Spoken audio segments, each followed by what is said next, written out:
Hello दोस्तों, मैं हूं मिस्ट्रियस डिटेक्टिव और आपका स्वागत है मेरे चैनल क्राइम से क्राइम तक पर।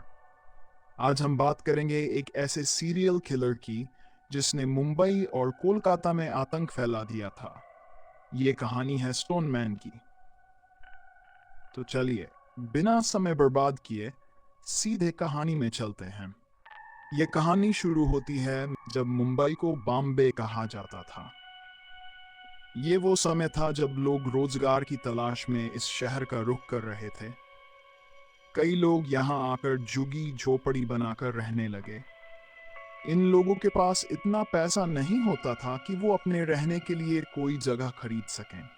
अक्सर वो फुटपाथ पर सो जाते थे।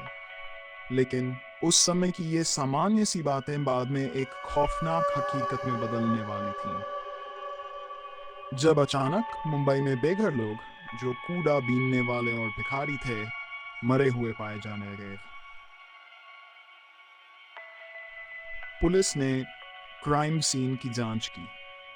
शुरुआती जांच में ये पता नहीं चला कि क्या ये हत्याएं किसी एक व्यक्ति द्वारा की गई हैं या फिर इसके पीछे किसी गैंग का हाथ है। ये घटनाएं 1980 में शुरू हुई और 2 साल में डाव हत्याओं की एक श्रृंखला बन गई। अपराधी का तरीका बहुत सरल था। वो किसी अनजान व्यक्ति को खोजते थे जो सुनसान इलाके में अकेला सो रहा हो और फिर उसकी हत्या कर देते थे। हत्या के लिए एक भारी पत्थर का उपयोग किया जाता था जिसका वजन 30 किलोग्राम से ज्यादा होता था। अक्सर पीड़ितों की पहचान नहीं हो पाती क्योंकि वो अकेले सोते थे और समाज से कोई संबंध नहीं रखते थे। किसी भी व्यक्ति की तलाश नहीं होती और उनकी मौत किसी की नजर में नहीं आती। ये पीड़ित आम लोग थे जो साधारण जिंदगी जीते थे। पुलिस को इन हत्याओं की गंभीरता का एहसास तब हुआ जब एक बेघर पीड़ित जो हमले से बच गया ने पुलिस को सूचना दी। उस व्यक्ति ने बताया कि कैसे उसने एक रात अपने काम के बाद सड़क किनारे सोने का निर्णय लिया। देर रात उसे महसूस हुआ कि कोई उसके पास आ रहा है।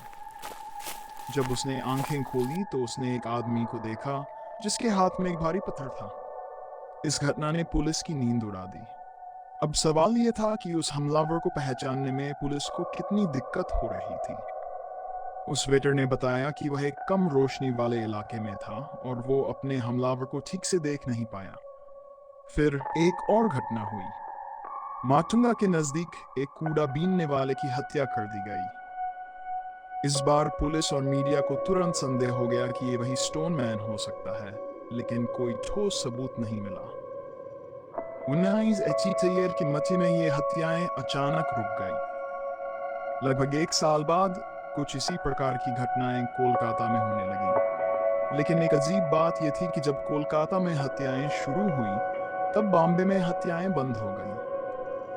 कोलकाता में पहले पीड़ित की हत्या जून 1919 में हुई। इसके बाद 6 महीनों में 12 और हत्याएं हुई। सभी पीड़ित बेघर लोग थे जो रात में अकेले सोते थे। ये हत्याएं मुख्य रूप से हावड़ा ब्रिज के पास हुई। सभी पीड़ितों पर भारी पत्थर या कंक्रीट की पट्टियां गिराकर हमला किया गया। पुलिस ने अनुमान लगाया कि हमलावर लंबा और तंदुरुस्त व्यक्ति था। पुलिस ने विभिन्न इलाकों में और अधिक अधिकारियों को तैनात किया। संदिग्ध व्यक्तियों की गिरफ्तारी की गई, लेकिन सबूत की कमी के कारण सभी को बिना आरोप रिहा कर दिया गया।